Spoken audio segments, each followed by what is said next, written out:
Everybody, hopefully everybody can hear me in the back there. I'll try to talk as loudly as I can. I'd like to thank everybody for coming. We definitely have a lot of boards out, a lot of time from staff and administration put into those to kind of, I guess, explain what's going on.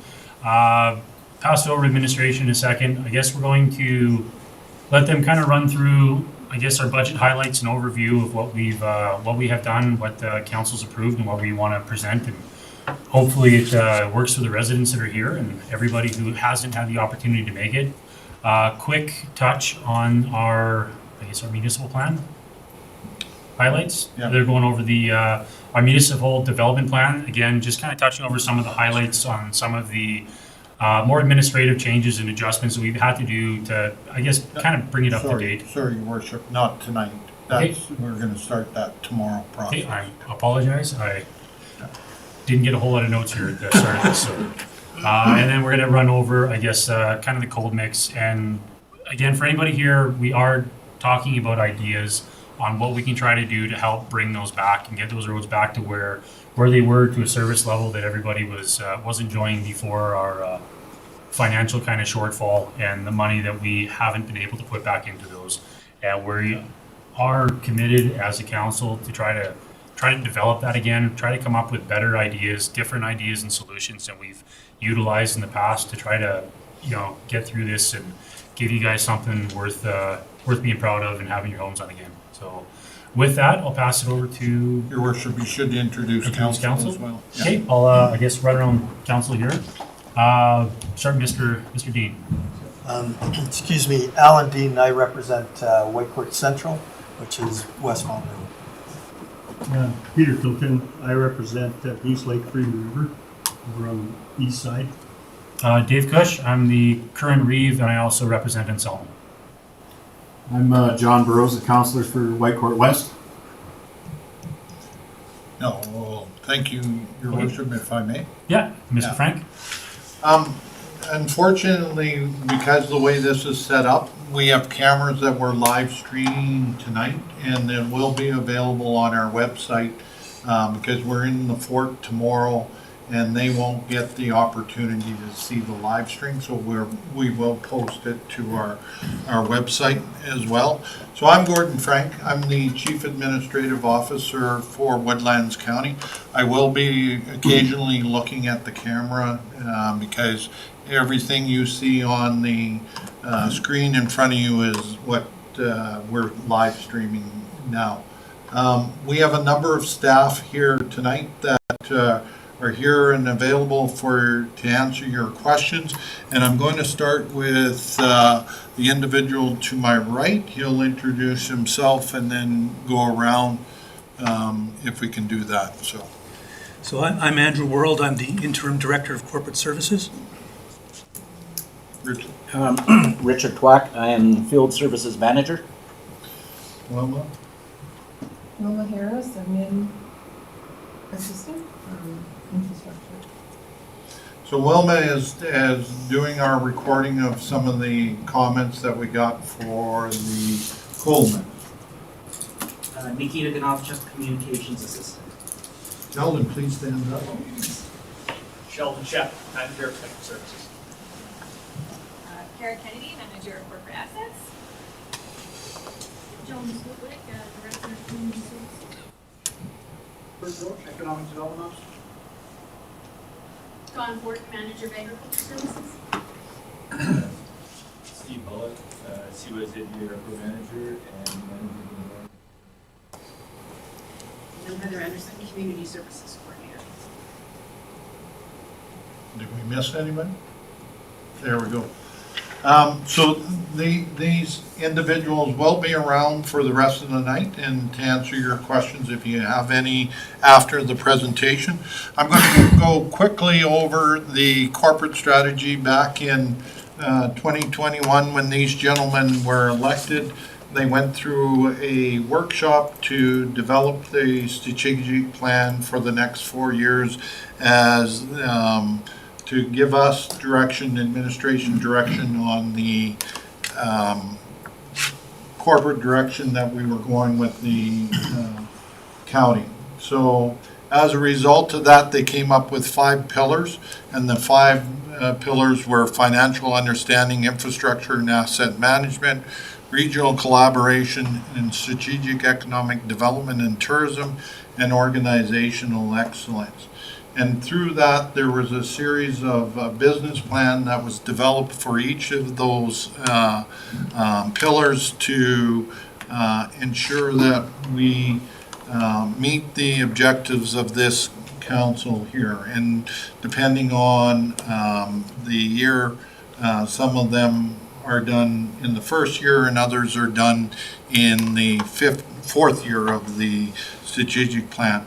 So quickly going through that, the financial pillar that council wanted, they wanted to make sure that it was clear and understandable financial reports for the municipal use, create a document that is also understandable for the public, because sometimes the finance people have their own language, and we wanted to make sure that the public understands what some of the financial terms were, and then maintain and evaluate a long-term financial strategy to address the sustainability.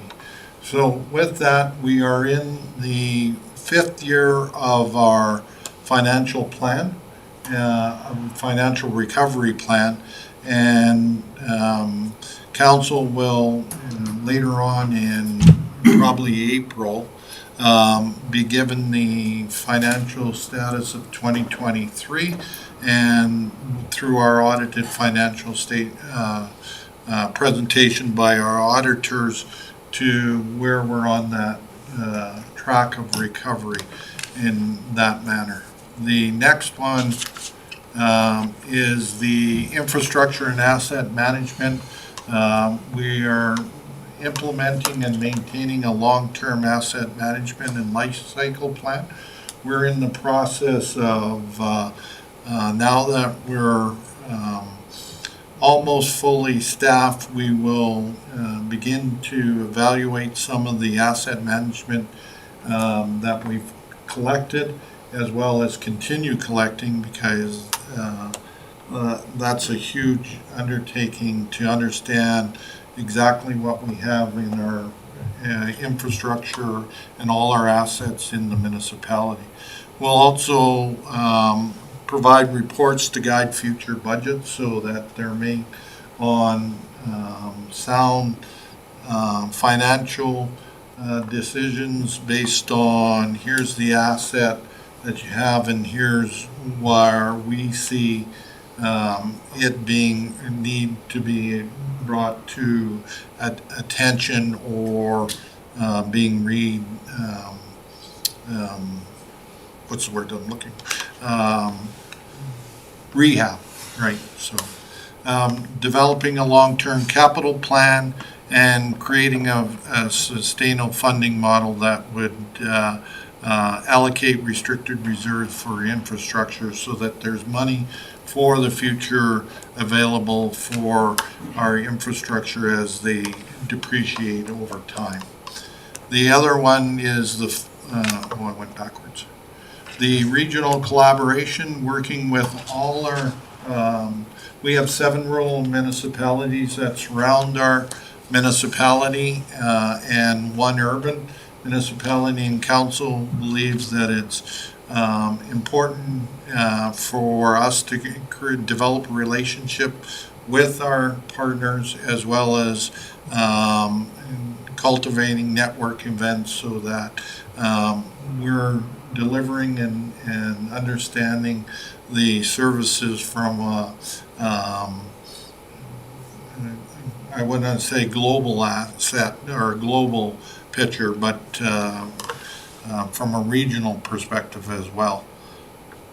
The last one is strategic development. The second last one is the strategic development on economic development.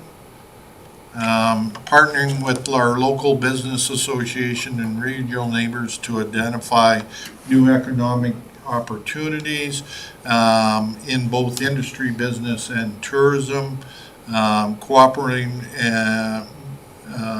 marketing or market with our economic partners on opportunities for tourism and recreation assets, and making sure the high-speed internet for our residents and businesses, and for those that we've been working on that for probably 15 years, and every time I think when you think that there's recommendations, something new comes out and it's faster and quicker. So again, that's one of the initiatives that we have identified, and as well as showcase our recreation and tourism in our county.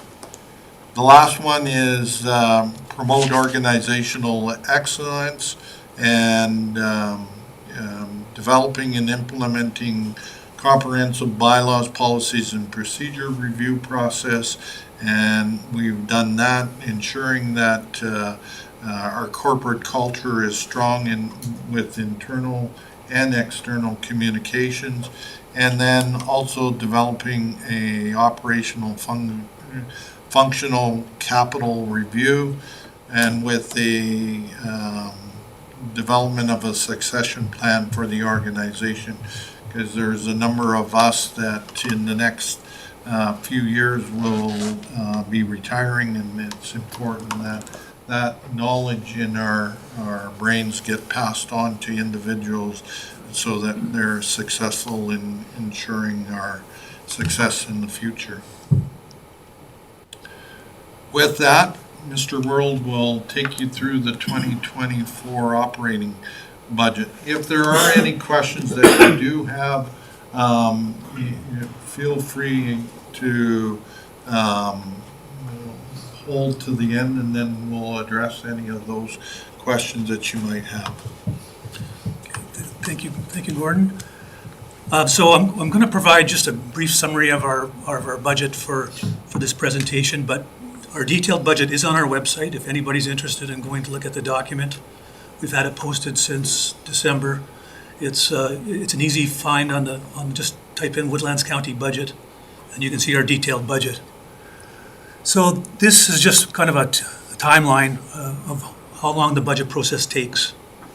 So we start in May with building templates and discussing with managers, and by the time we get through the budget process with council, we approve an interim budget in December. And our goal is to have it almost be a complete budget, but because we don't know our assessment yet, and we have some other changes, we do a final budget in April. And that will be presented to council probably, we got our assessment numbers now, probably in the first week of May. And then we'll do the property tax bylaw based on our budget. So for the 2024 budget, we had to follow our recovery plan. This is our 5th year of a 5-year plan. And that plan included a 3% tax increase based on actuals from 2023. We were allowed expenditure increases of only 1% for controllable items. And we did, through some extra growth we had in 2023, we were able to add some new initiatives into the budget for about $1.8 million. With the initiatives in the budget, the net costs went up to 6.25%. And in the budget, as part of the recovery plan, we actually have a transfer to reserves of about just under $2 million. So that's actually a surplus amount that we've been saving each year to get back to where we need to be from a reserve perspective. So we believe at the end of '24, we will have met the goals of the recovery plan.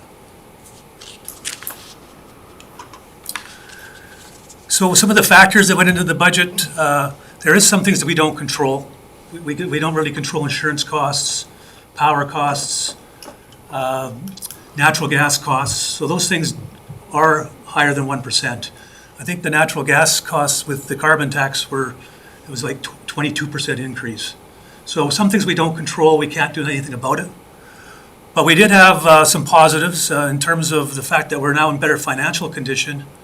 And with improved interest rates, we had a significant increase in interest income. So I think this year we budgeted over $1.2 million in interest income, so a really good offset for our other costs. And we did have a decrease in legal services too for 2023. So here's our revenue. You can see obviously tax revenue is by far the significant portion of our revenue. The tax side, you can see it says 2.94% because when we did 3% against the actuals, it ended up coming in a little bit less than the 3%. And the other thing that sticks out, of course, is the general operating revenue, which is down, but that was a one-time item we had last year. You see a vehicle disposal. We have a vehicle disposal for $412,000. That's actually, those funds by policy have to go back to reserve. So that's not a number that we get to use for tax, to offset taxes. That has to go to reserves. And then on the grant side, we did see an increase in our grant funding from the province. So our former program was called Municipal Sustainability Initiative, and the government has now set up a new grant program. And while it's significantly less than our grants from 10 years ago, it actually was much better than our grant from last year. So happy that our grants went up, but from a long-term perspective, we've only seen cutbacks from the province. So from a source, you can see the number one source is property taxes. Of the total pie, residential taxes are about 21% of the total pie, and that includes school taxes. The next highest level is the requisitions. So that's the number that this is revenue, grants. Grants in lieu of property taxes is a very small amount. I'm kind of blind, sorry you guys, I can't see them very well. Interest income, that's the other fairly large number. So you can see the areas where we get our revenues from, but by far it's all taxes. It's 32 million of 34 million is taxes, or 36 million. So expenses compared to last year's budget, you'll see we started last year with a budget of 35 million, and then we've make a few adjustments due to their one-time transactions. And with a 1% increase in expenses, that's our allowable amount that we're allowed to have.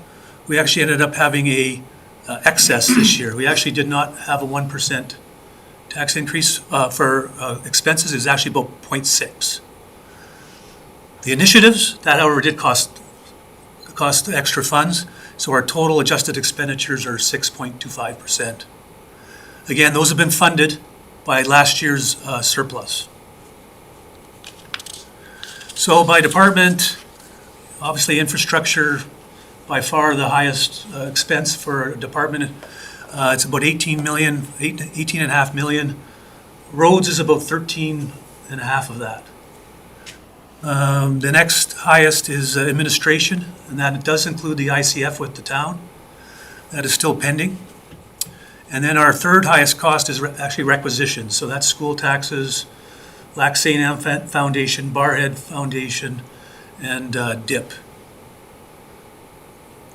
Andrew, Yes. could you just explain why that's an expense? If we collect the school tax, but then we have to pay the province? So it's an expense because it's basically we're required to collect it on their behalf. So because we get our assessment, we basically create what we need to collect based on our assessment by class, and everything that we put into the budget has to be covered by some source. In this case, it's a source that we collect for the school boards, and then the government, we pay the government. We actually pay the government that money. Then they pay the school boards. So except for I think Living Waters gets a direct check from us because they opted out. But other than that, it comes from the province. So it's still an expense to us, even though at the end of the day, it's a wash. Thank you. By category of expenses, number one expense is salaries for the county, just over 8 million. We've added some positions this year that has pushed us up a little bit. The second highest cost is actually amortization, so that's our fixed assets. We amortize our fixed assets. The key with that is it's a non-cash item, so we don't collect taxes for that. Taxes are collected for actual capital projects that are done during the year, But once the asset's in our records, we depreciate it over time, but it doesn't cost us anything in financial terms. And then the third highest cost, I think, is contracted services.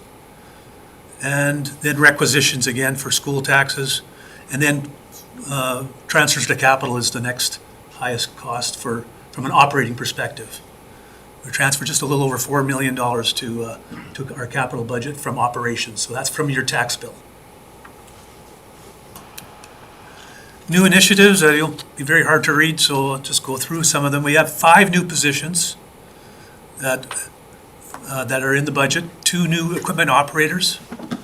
So we're hoping that will help us with some service level commitments. We have $300,000 in the budget for software. We are currently using a software system that is out of date, and we've been told that it is no longer going to be serviced after 2025. So we have to implement a new software system by the end of 25, and we estimate the cost when we're done with the whole system could be anywhere between $500,000 to $750,000. We right now have $300,000 in the budget this year, and we have $300,000 in reserves. So we've funded most of it so far with the current year's budget. We're putting money into greater reserves now every year. We've got a 5-year plan to put away $300,000 into greater reserves so that we can purchase a greater. I can't remember what the plan was, but we're purchasing 2 this year, and I think 2 more next year, I think was the plan. And then we have another item that's for $150,000. It's a municipal rebranding initiative, and that's kind of a communications, web portal design, a whole thing that we can service our taxpayers better with better communications and a better service way where you can actually see what's going on, very transparent, that you have all the information that you need on our website. So we're not outdated with things that are posted on our website.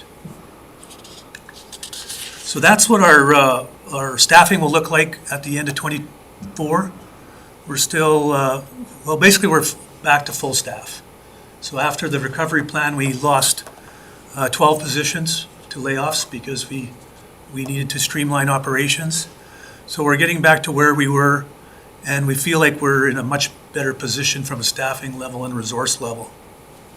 So just so a lot of people understand, with the cuts, with especially the administration and in the office, with the people we're trying to hire back or get back to fill those spots, we have multiple people in the office that are wearing multiple hats and doing multiple jobs. And some of those areas, it's just the workload is almost too much for one person and 2 people, and we're not as effective in some areas with getting things done as they need to be done. So having a couple more people come back in to try to fill those holes, what we're hoping from an administrative level is we can be a little bit more efficient with the way that things are working in the office, and a little bit easier on the employees with the excess from extra overtime and extra hours and kind of commitments on them too. So we're just trying to get back to more of a balanced work schedule for the people who are here. Thank you, Reeve. So here's our first kick at the cat of a 5-year operating plan. Council has not seen this yet, so it's not been approved. It's just something that we need to do for part of our strategic plan, and it's actually a 3-year plan is actually the requirement by the province. So I've created a 5-year plan. It ties to our capital plan. Basically, what I've done is made the assumption that any tax increase will equal inflation in this plan. So if inflation is 3%, the tax increase will be 3%. That we will manage to inflation for this plan in the 5-year period. It does not include any new growth that we might get from some new businesses or some new facilities, and that would help offset some potential tax increases if we see growth in assessment. And when I'm speaking about growth in assessment, I'm talking about new things, not just your assessment going up. One other thing we've added into is that we are going to start putting money in annually into our equipment replacement reserve. So as part of the recovery plan, we did not touch reserves for the last 5 years, and we need to start building back our equipment replacement reserve. We have a plan. We have some dollars in the reserve, and we're going to look at our reserves in total. We're going to look at all of our reserves and come up with a reserve plan so that we know what we actually need going forward. It hasn't been looked at for a while because, well, 5 years, we basically just didn't put any money into reserves. We just were saving money to cover our reserves that we had in our books that weren't funded after we lost $12 million in tax revenue from oil and gas.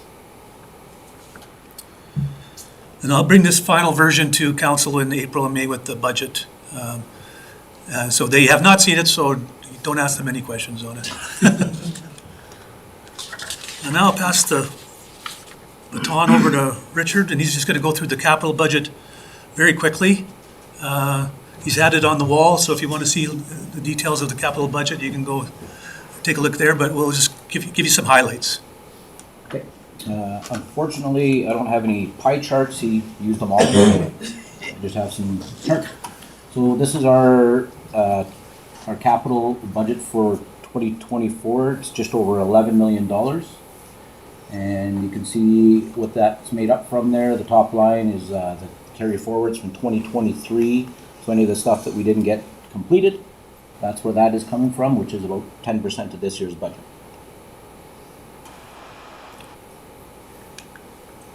And this is a list of the carry forwards from 2023, which we're going to be dealing with this year. One of the bigger ones on there is a bridge structure replacement and also a sander plow truck that we have in the budget from last year, which we carried over for this year. And then here is a list of the capital items. There's also a chart over there that you guys can look at after if you have any questions about that. Some of the bigger highlights on there, we have $1.35 million for the replacement of 2 graders, and we have also put out a replacement for 2 for last year as well. So we'll have 4 here in the next year, getting back up to where we were. There's also a replacement of another plow truck for about $500,000. And then the 2 bigger items on here is East Mountain resurfacing and a geotech work. Everyone should be familiar with East Mountain Road just out of town here. It's got a bit of a failure ongoing that we're going to look at this year and then resurface a portion of East Mountain. And the other big item on there is West Mountain, which is about $1.85 million, and that's a resurfacing project, and it'll be going from the town boundary heading up towards Hardluck Fall. But it won't be all of West Mountain, it'll be a portion of that this year. The westbound portion was done a few years back, so it's still in pretty good shape. Okay. And this is a 5-year draft capital plan. So this is based off of the 20-year capital budget plan. And if you wanted to see that later, we could probably show you that so you can actually read it. And that's more of it. What I got for notes. And the intent is, again, to bring that budget plan to council in April, May for their approval. We'll probably just bring forward the 5 years. We'll have a 20-year plan, but it still needs some work. So we're going to give them the first 5 years and have them approve that budget in April so that we meet all our requirements for the province. And questions and answers. Anybody have any questions for us?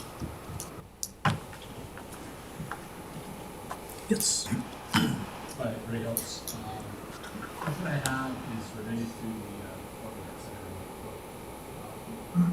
Does the county anticipate any financial obligations that, now that the town's proceeding with building that, i.e. through the agreement that the town and the county historically have had? Is there any kind of backdoor ability of them to require the county to get involved and protect ratepayers and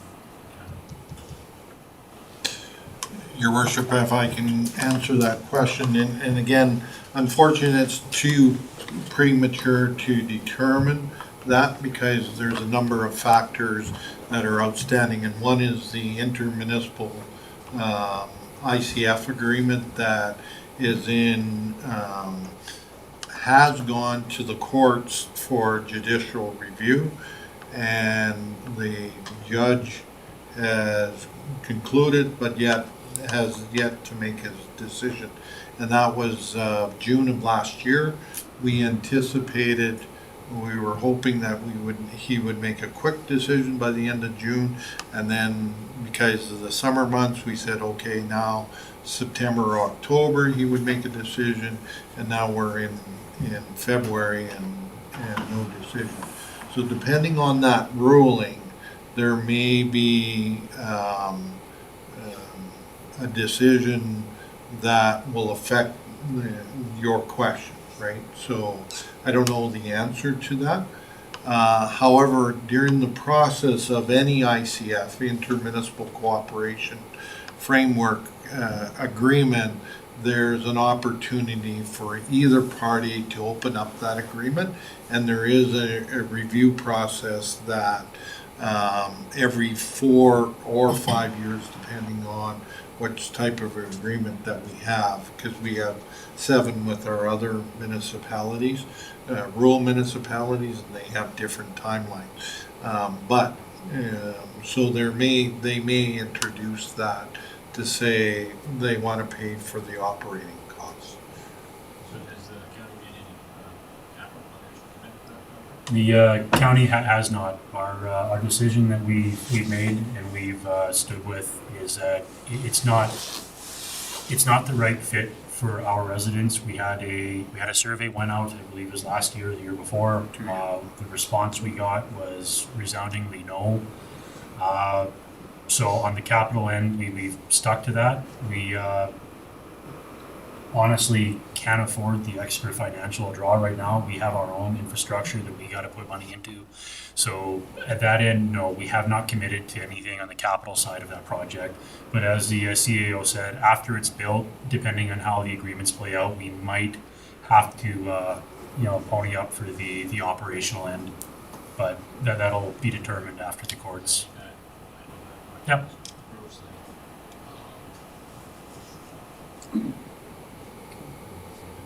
It's going to lose a lot of money, much more than was introduced during the business plan. So just a couple more comments to follow up. Thank you. I've been through 4 town council presentations and processes, and I think this is excellent that you presented to your right there and provide an opportunity to engage with the council. The other question I have too is related to tourism. You guys know that I'm really big on tourism, I think we're tourism within the region. What real material dollars in the budget to grow that outside from staffing time or whatever? Is there capital dollars or is there money in there to help us make West County a commercial destination? Your worship, if I may, there's no capital dollars other than maintenance on our existing infrastructure. I know that council, through some of their discussion and through the Economic Development Committee has talked about tourism, but there is nothing planned for 2024 for capital. So my comment would be to get us on the map would be really good for the county to start focusing on that. Focus real dollars on that. I know that the answer to that, I know the money is going to be required to make our place a tourism destination place. There are definitely conversations that we've been having. We've just been with the funds. We can only have so much money to allocate to different projects. And right now, with where we were and the shortfall and some of our infrastructure and some of the roadways, we're trying to focus on different things, I guess, for the residents that more, I guess, what's more beneficial for some of the residents and some of the people. But there are some areas in this county that are absolutely beautiful. I mean, we have the geographical center of Alberta spot up close to Fort Assiniboine. It's within Woodlands County. Especially up around the fort, there's the old wagon trails and a lot of hiking areas. There's lots of areas around here, the snowmobile trails and the groups, and we do work very closely with Growth Alberta and a lot of their initiatives too. And it is something that I would personally like to see more of. Like you said, more tourism, more way to bring people in. But we need the dollars. Because we need infrastructure.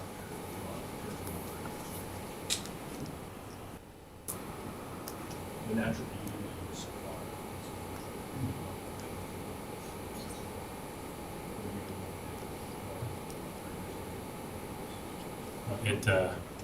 It is coming. We just, we gotta be patient. Like I said, we gotta get through some things here, but there are conversations that our council's having of what we can kind of do, or different areas that we can try to develop and try to bring the people in, so.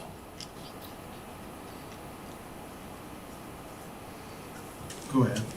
Hi, Tricia McNeil. My question is in regards to the conversation around local improvement tax and the cold mix roads. Specifically, what I'm wondering is if it's two separate conversations, if there's one conversation about bringing the cold mix roads that were already in existence back into the communities that had them, and if that's the conversation around the tax, or specifically would an improvement tax conversation be in areas that never had roads?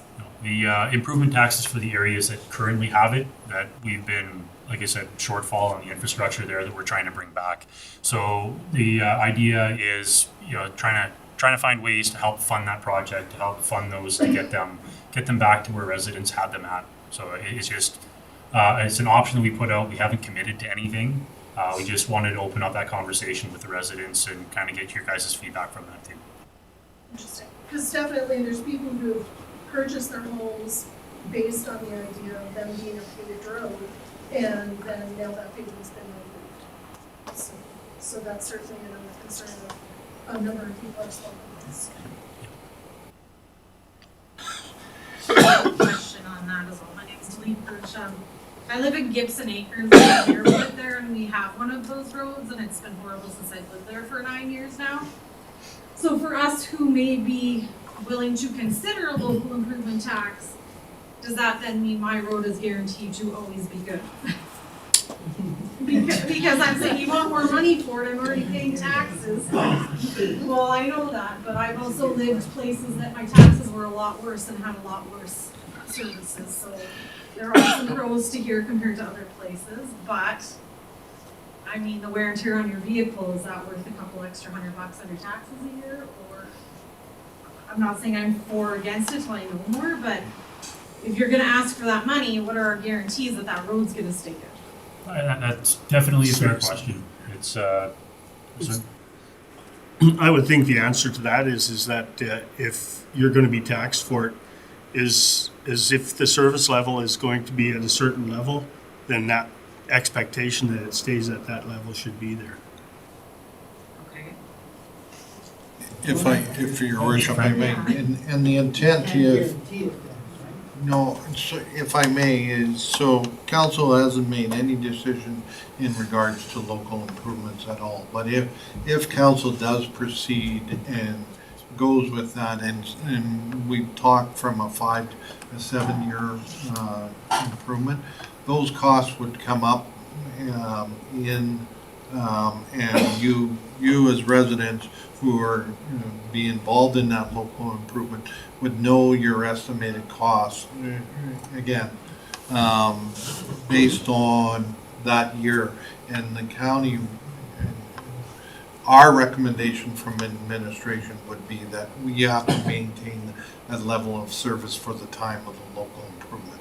So if it's a 7-year program, that level of service is going to deteriorate over time, because in 7 years you're going to have to replace that. That doesn't mean though that you go back to gravel. That just means that you'll have a 7-year local improvement with cold mix that you can maintain to that level of service, right? So what I'm trying to say is we can't guarantee you, but we will maintain that level to council's expectation based on what you're paying for, right? So if you've invested, and let's say $1,000 over the 7 years, that investment should give you 7 years worth of cold mix. Because some of them I heard was that it would just be a continuous thing that there may or may not be an end to as well. But if my road's gonna be perfect, I might weigh those options. Well, but again, Not a pothole every we all drive the provincial highways, we all drive our roads. We know over time those roads deteriorate over time and then they repave them. The cold mix wouldn't be any different over, in the 7th year, you might have a pothole or two versus in the first year, right? Yeah. And again, I'm not knowing that in the 7 years, that road is going to deteriorate to the program, right? So is that how long cold mix lasts? 5 to 7 years, depending. Now, we've got some cold mix up to 15 years. Go ahead. I was just saying 15 years. No. Yeah, probably. Yeah. But no repairs done to it. So and it's always been scared to say anything because maybe you're going to come and rip it up and tear it all down. So. Yeah, and again, and I'm sorry, I do, one of the things, cold mix is based on the base of the road, based on the amount of traffic, based on the weight of the traffic and the whole bit. So there's a number of factors that go in. So if you have a light road with cold mix that only has 5 vehicles a day, it'll last way longer than if you have 500 vehicles, right? You have a question? Yeah, pretty much. Pine Meadows and touching back, it's 100% of the reason yours was cold mix thing because we were absolutely blindsided by what took place to our road. None of us, not even the council, nobody knew. Literally came home from vacation and the graders were driving off the road and it's destroyed. 52 homes on that piece of road, making, if you average it out, there's at least 2 vehicles in every household. Most places, both parents work for the job, so there's like 100 vehicles a day and 100 vehicles a day going on that road. Way too much traffic for a gravel road. So my question is the 633 or 688,000, whatever it is, that's been allocated into the budget this year, which is awesome. Thank you for that. Where are we going with that? As far as the people that have already been a year plus on this gravel, how are we looking at getting this back to whether we end up with an improvement tax down the road, or whether we have to have an improvement tax to maintain it, or whatever the case may be, but at least what are we gonna do to, as far as getting these roads actually underway with the money that's sitting there that's already been taxed? Yeah, well, I think the plan of council anyways, we had the discussion and a couple actually very lengthy discussions around that money. Is one of the last things that we want to do is just put another patch on something that's not going to last. And we've got that in a lot of our different cold mix areas where we keep patching and it just doesn't withstand it. So we've had discussions around, different areas and different, like there are a couple like the Gibson areas where the roads are terrible.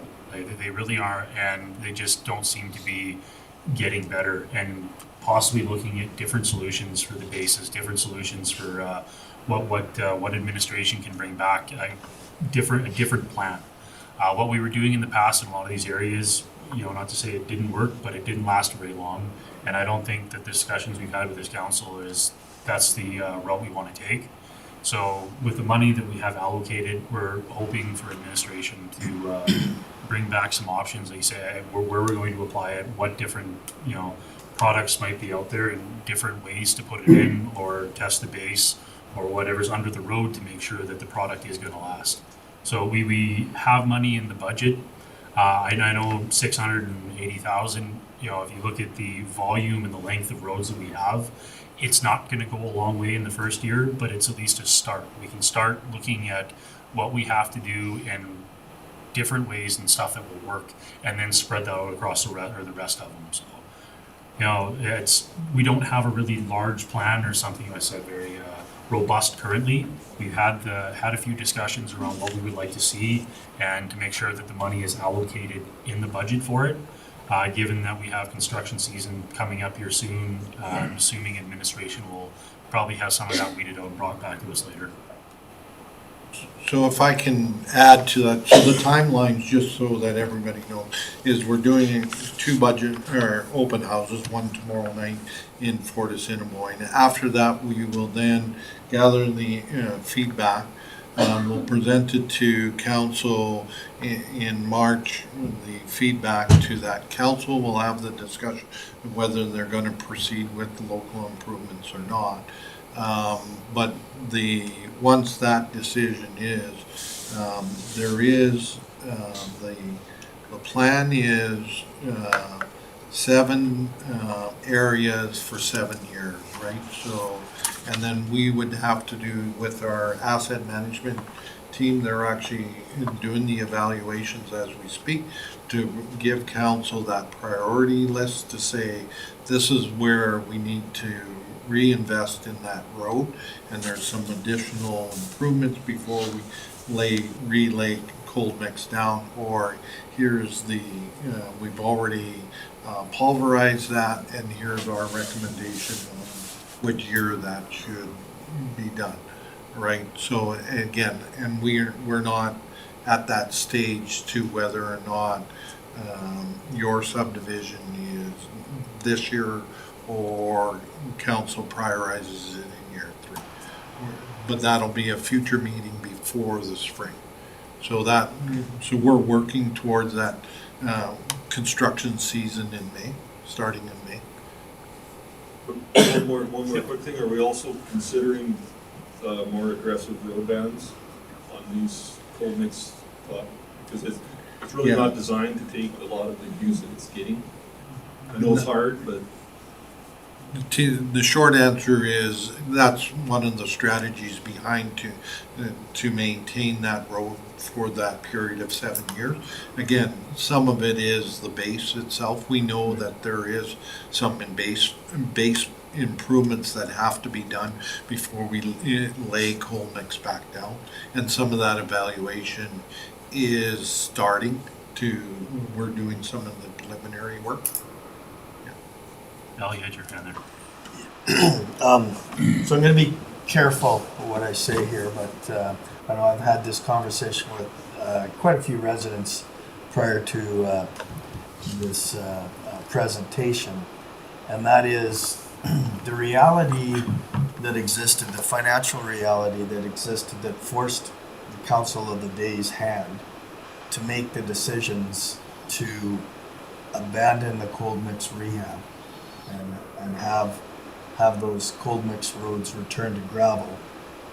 Those financial conditions from 6 years ago are different today. We're not out of the woods yet, but we're in a better financial state. There's money in the budget, and that's as a result of council recognizing that service levels need to improve if we're going to ask people to pay more taxes. So again, the careful part of my message is that our financial picture is better, but we still have to be prudent, and we have to make very calculated financial decisions. Edward? Yeah, he'd indicated we're looking for feedback from you guys. So over beside Wilma, we have a box there with a little form. There's one little question on there, and there's some lines for feedback, comments. So if you could enter your thoughts, ideas, questions, if you put them on there, that helps us out. More feedback we get from you guys, the better we can make educated decisions and choices on your guys' behalf. So we definitely encourage it. Any other questions? Yes. How will you determine how much each homeowner will have based on the square footage of my home, based on how many vehicles I drive, based And on? that could be. We haven't had those discussions, so I don't want to make it any real kind of, I guess, discussion point on that. We've had discussions around assessment. There's been discussions kind of informally around frontage in front of the property, or just doing something that like we had a discussion with somebody today's suggestion, just making something even across, whatever that number is, across however many households are there, just so you have something like that. So there are options. We haven't had those discussions. Just to expand on that, I believe the MGA covers 4 different scenarios. So there's the frontage, so how much of your property touches that road. There's the area of your lot. There's the assessed value of your property, And then there's also dividing it evenly amongst the people. So there's 4 different areas or ways to look at it.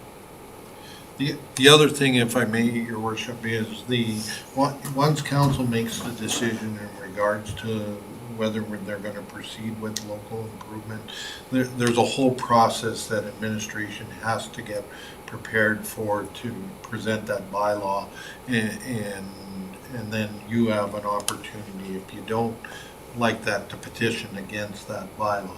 However, one of the recommendations is that we go back out to the public to, once we have the plan in place, to present again an open house discussion for those specifically program that council has proceeded with, if they proceed with, in regards to that. So we will have more discussions with the public, and then we'll have more detail in regards to what direction council has given us. That help? Did I see Troy Bertles in the room? Is Troy? So Troy, could you put your assessor's hat on and just talk about the potential for the assessed value of a home to decrease when it goes from having a cold mix surface to having a gravel surface? Is that reality, that would be? It could be, but it's tough. You need market evidence to support it. Okay. Right, and in a 7-year plan, when it deteriorates and then becomes a gravel road, the number of sales that you would have in that particular subdivision would be, we don't have enough sales in this one. Sure. But theoretically, we could. I wouldn't have bought it for so gravel, positively. Okay, I got a question too though. So then if this gentleman said to go and assess the cold mix, so if you put the cold mix on the subdivision and there's a bigger band or charge more taxes, how do I get my D6 cat out of my acreage to go to work when I can't get it down because of the cold mix, because of the weight of the road bands? How do I move equipment out of my acreage to go to work, but I can't because of the cold mix? You can always move it, right? It's the question of how many wheels are under it. So I Right. gotta hire a truck with 64 wheels to move my D6? Right. At $700 an hour to go and do a $500 job? I understand. I bought an acreage to do on my acreage what I like to a certain extent, but yet, now you guys are saying with the cold mix, I can't take my D6 out to go to work, or I gotta hire a $700 an hour truck to go and do a $500 job? I'm gonna go broke. Yeah, and again, sure, and then I'm not in any way, that's part of the picture is what subdivisions require road band, right? What subdivisions or cold mix areas don't require it, right? And again, we ban all our roads in the spring to 75% or to 50%? 50 in the spring. 50? In the spring. 50 in the spring. So we do that automatically, right? I'm still And not gonna get my D6 out of the acreage even with the 50% ban. So I'm not gonna go to work. I understand that, but we do that right now, right? So we haven't changed the process, right? But again, we'll look at all those situations, right? Because we do have 2 large industrial users that go by a subdivision that has cold mix on it, right? Every day, right? And we have to take that into consideration. Right. Okay, so can you give me an answer, yes or no? If this cold mix goes in the subdivision, the road bands are on, am I gonna be able to move my D6 out of there? As long as I'm within the road bands, but I don't wanna go and hire a $700 an hour cat, am I gonna be able to move it out on this cold mix road? I can't answer that question because unfortunately, I don't know what the decision at the time when we look at that, whether there's a need to put a road ban on. There's always a road band on the road that I live on. Okay, The cold mix is then- gonna go there. so nothing's It's gonna be the worst road band because he wants more stringent rules, so I can't get my equipment out to go to work. So I don't know, I'm probably wrong, but I think it's almost a yes or no question. Well, we'll have to look at it and see where you're at. Cold mix is cold mix to a certain extent, no matter where you live or where you're putting the fine on the road. Just hold it. I got John, you got a comment, and then there's a lady who's got a hand up here in the middle. So, I want to take everyone back to kind of when I got on council and we started seeing the issues around 2019 and where we were, where this all kind of came from. We never, as a municipality, when I came in, were talking about specific service levels. What does this area get? What does the entire municipality get? Are you going to get dust control? Are you going to get cold mix? Are you going to get pavement? That was never a discussion with residents. We ended up with roughly 49 kilometers of cold mix around the area. That was an extra service level that was provided at no cost because times were good and there was no money put aside at the time. There was no plan how to repave all this stuff. So it worked great at the time when you're putting some of these service levels in place that are a little higher service level. But when the reality hit and we end up in the situation we are now, this is why we're trying to have this conversation with everybody, is how do we maintain the service levels that we currently have and restore everything to where it was. I understand where if you've lost the cold mix, you're upset. I get it. I really do. But I also want to make sure that if you have the cold mix, you get to keep it. And I don't know how to do that without figuring out a mechanism to put some type of extra payment on there to pay for that extra service level. So the example that I've always used when I talk to residents is your basic taxation on your property pays for a cable package, and you get very basic cable. And if you want extra channels, which is the sports station and a couple other channels, well, that might be the service level that's cold mix. And then if you want to go to pavement, well, that's HBO. That one's extra. And that would, from a philosophical way, provide a mechanism that makes sure that the service levels are stable, they're funded, and they're able to be maintained over time, no matter what happens to the municipality. That's where all this started from. So, because we're having this conversation about how do we do a local improvement tax, are you even do the majority of the residents down these roads even want a cold mix road? Do you want your road upgraded from cold mix to do you want it upgraded from gravel to cold mix? Should we even have a conversation about offering different service levels? That's where all this conversation is coming from, and it's at a really basic stage right now. Council still has to have a ton of conversation on this. So we're genuinely putting this out so that we have conversations with residents and we get your input and we understand what's going on at the residents level. So that's where this is all coming from. And I welcome any comment. I don't care where you live in the municipality, just call us and let me know what you think. The other comment was on the cold mix versus gravel on the road band, and I'll just clarify this with staff. But if it's gravel or if it's cold mix, it's a 50% road band, yes? 75 for gravel and 50 for cold mix. In the spring, and then after all the spring breakup is done, the oil goes to 75. So oil for the bulk of the summer is at 75. Yeah. We try to be a little bit flexible depending on what loads or how time of day, things like that. Yeah. But 75 for the oil in the summer. So and that's going to be another conversation level again. And if we are putting infrastructure or a service level like cold mix in place where there's heavy industrial traffic, it doesn't fit. It's either got to be pavement or it's got to stay gravel. And then you're into dust control. So that's a different conversation.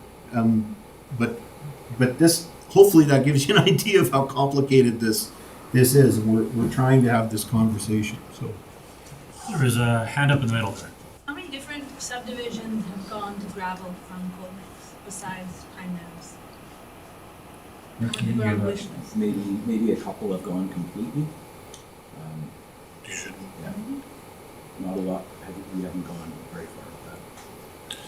Okay, so there's been a couple that have been turned back. There's been some that have been kind of spot repaired that way, but only a couple that have been turned back.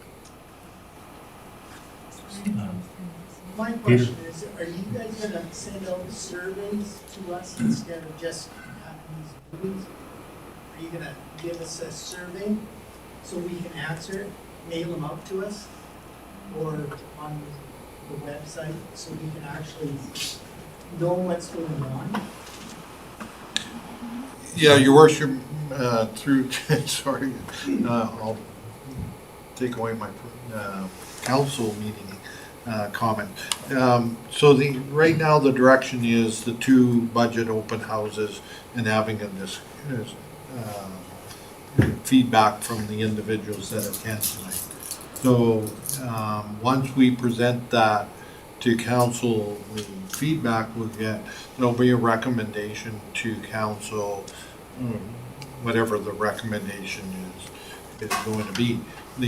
The survey will delay the process in regards to council making the decision whether they're going to proceed with the local improvement. So our recommendation at this point in time is no.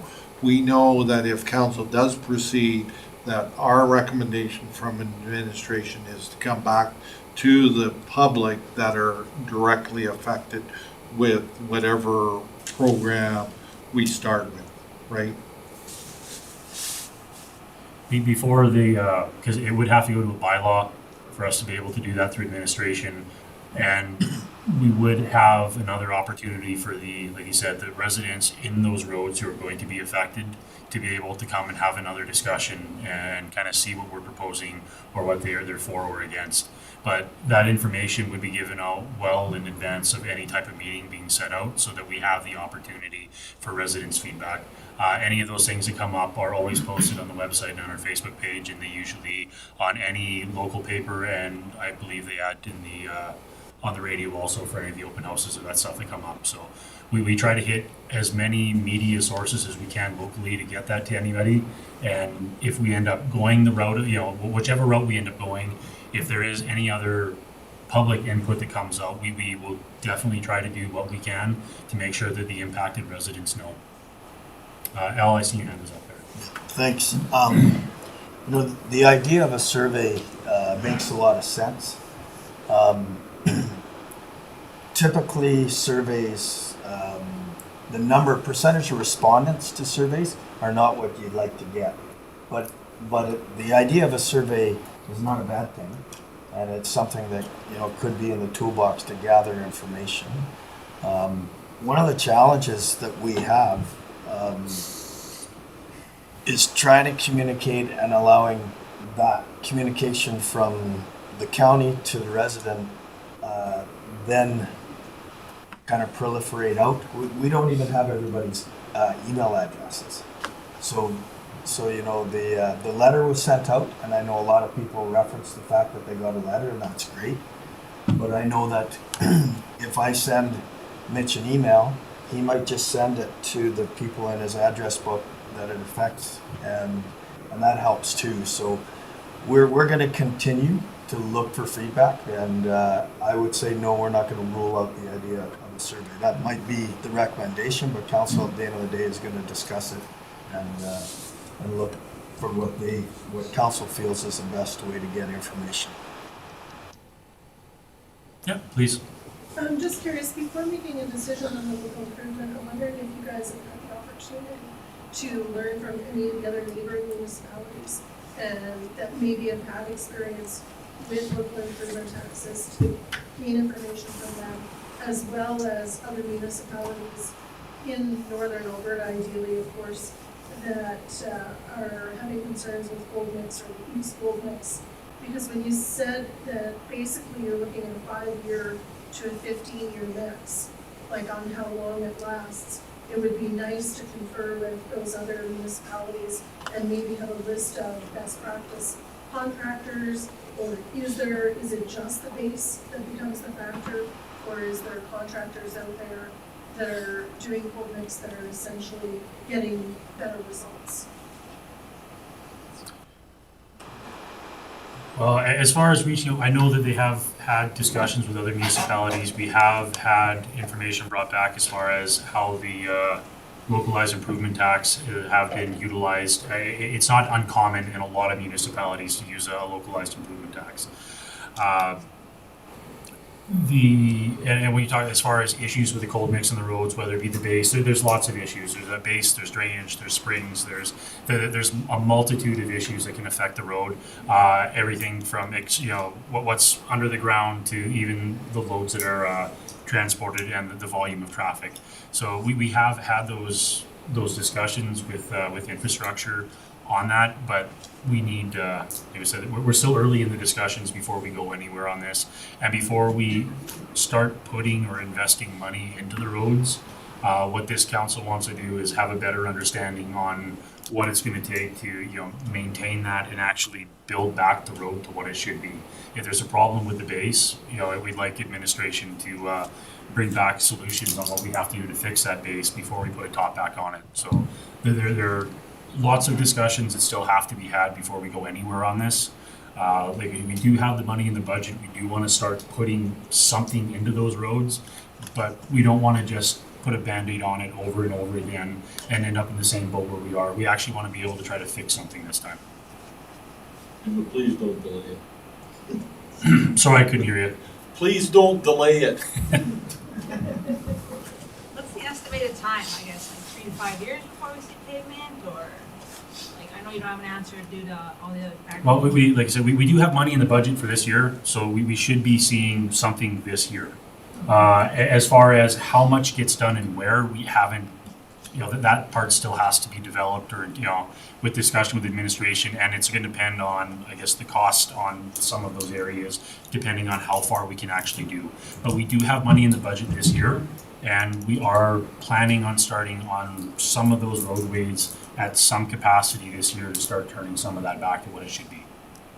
So that is the intent. Depending on how I'm thinking it's going to be a dry season, but depending on construction season or how things roll out or availability of things, things get delayed. But we are planning at this point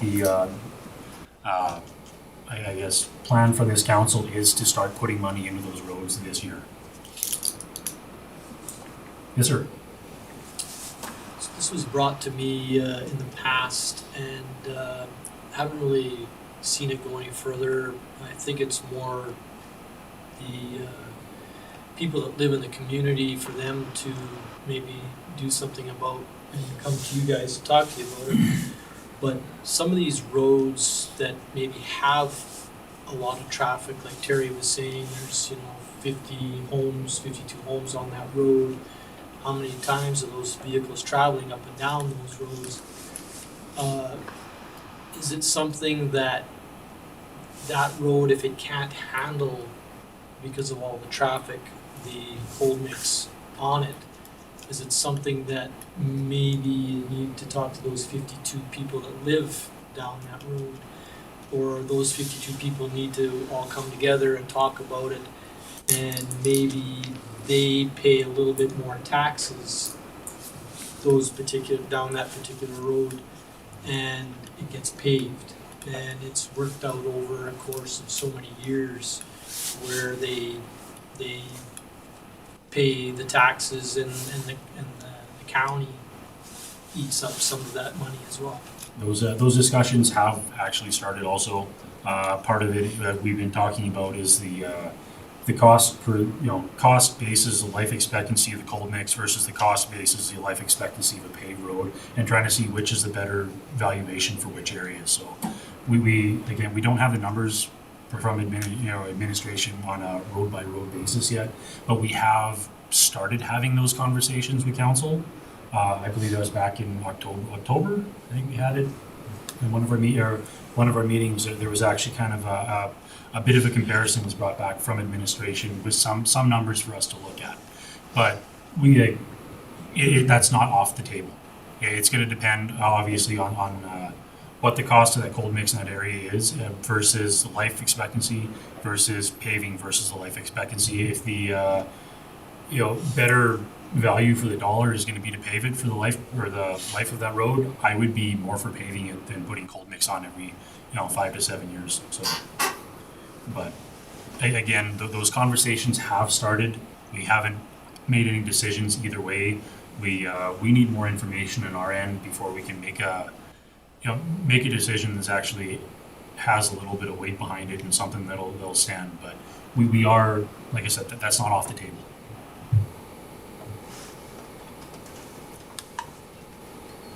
Yes, sir. You mentioned there's gonna be improvements to Mountain Road East and West. Are those residents gonna see tax increases for the pavement? Those improvements east and west, no. That's part of some of our main road structures.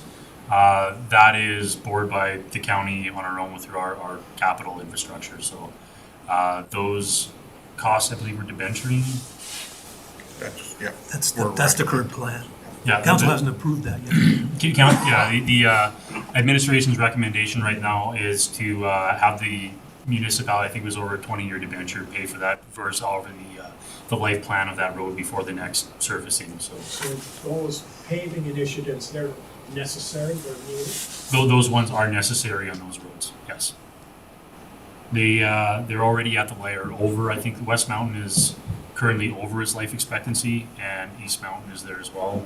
And we're getting where it's infrastructure that has to be repaired.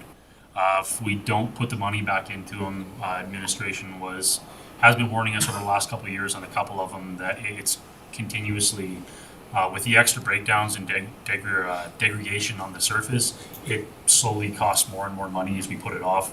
So those roads, they are kind of a key element to anybody traveling on either side of the mountain. They need to get done. Is there just a timeline you can come up with? How long do you think to fix that road? Which road are we talking about? Say West Mountain. West Mountain? I think that'll have to go to bid, but we do have the money. We're having those discussions, so. Yeah, if I can answer that, it's out for engineering proposal. And once we allocate the engineering, it's a process of tendering and then council approving the bid. It's not a long-standing time frame, so. Anything else? Anybody, any other questions, comments? Please feel free. This extra, sorry. Yes, sir. This extra money on the taxes is money that's going to be paid by only those people that are living down those oil-based roads. The rest of the people that are living within the community will not see this tax increase. That's how the localized improvements work. Yeah. It would be the people directly affected on this. Yes, and if I see this happening on my road this year, then obviously I pay. If I'm not going to be seeing this on my road until like 5 years from now, am I still paying this year on that increase? Mr. Frank? No, yeah, the program that, if council proceed, administration will put a 7-year plan in based on their priorities, and you might be year 5 of the 7-year program, and then your 7 years or 15 years, depending on the life expectancy, could be okay. Well, it should have been done probably within 5 years, but it's been 15 years. Yeah. It's not in very good shape. Okay. We do, like this council does acknowledge that, there are a lot of shortfalls in those roads, and where we were at for the financial picture that we had a few years ago, it wasn't great, and we had to make some cuts. And unfortunately, I don't think some of those impacts were, we'll say, thought out as thoroughly as we should have. And we're trying to do what we can to put the money back into those areas and that infrastructure, and try to give you guys something again that works and is at a level that you guys are happy with. So is Gibson Acres one of those areas that's? Gibson's is definitely on the top of a lot of conversations. Okay. That was last fall. We took a road tour through some of these roads, and no word of a lie, the bus we were in, there was trim panels falling off the roof by the time we came back. So we do understand, yes, those roads are rough, and that area is one of the worst. And yes, it needs to get done. But as far as, we'll say, a timeline for which road, I can't give that because we haven't had that discussion. I don't have that information. I do know that it is always one of the roads that is highly discussed, though. on the radar. Yes. I can't see it being any worse than ours.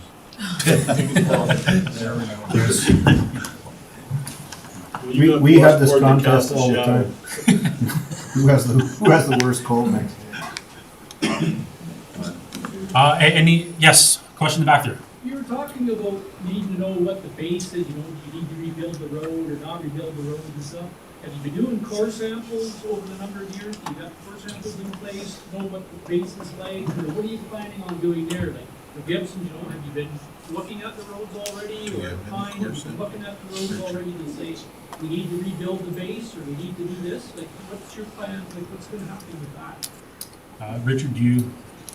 Very few of the oiled roads have been looked at for the base, but I believe once we get closer to knowing which ones we're gonna be doing before we come up with your guys' estimates, if we go that way, the engineers would go out there and perform cores to verify if certain areas do need attention or not.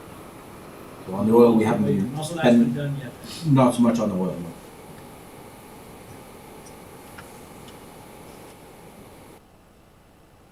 Anything else? Anything from council? Any comments? Administration?